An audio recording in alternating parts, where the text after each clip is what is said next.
మరి ఈరోజు ఒక ప్రత్యేకమైన అంశాన్ని తెలియపరచాలని నేను కోరుకుంటూ ఉదయాన్ని ప్రార్థన చేసినప్పుడు పరిశుద్ధాత్మ దేవుడు ఒక మాటను ప్రేరేపించి మరి ఆ మాట కొరకే మాట్లాడాలని నేను ఆశపడుతూ ఉన్నాను. వాక్యమే దేవుడని మనం విశ్వసిస్తున్నాం కాబట్టి మనం ఏది మాట్లాడినా అది వాక్యం ఉండాలి. వాక్యము కానిది ఏది మనం మాట్లాడద్దు.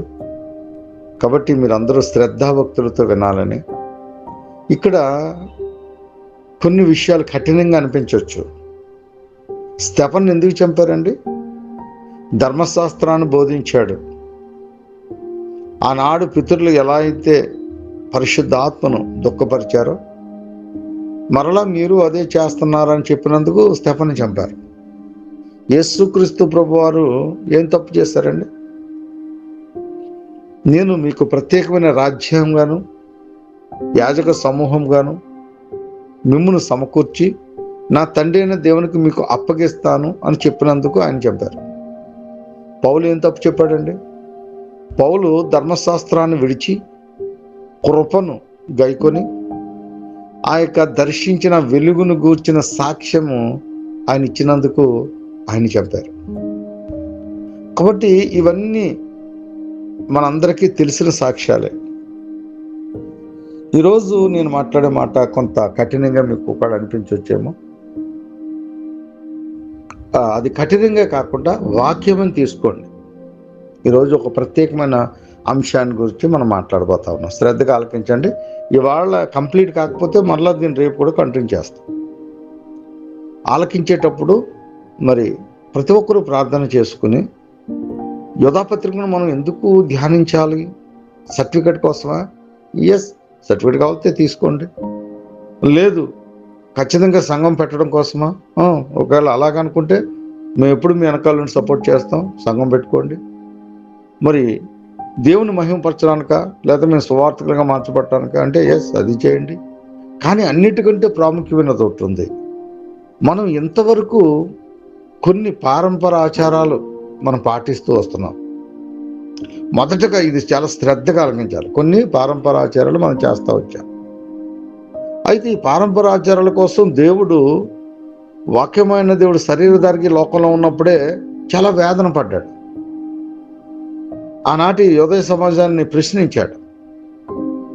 ఈనాడు కూడా మనం కూడా అదే కార్యక్రమాన్ని కొనసాగిస్తూ ఉన్నాం.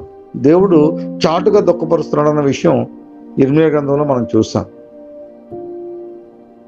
అయితే ఈరోజు మనం చెప్పబోయే మాటలు మనం వినటమే కాదు, విన్న మాటలు మన హృదయంలో ముద్రించుకుని ఆ రీతిగా బ్రతకడానికి ప్రయత్నపడాలి.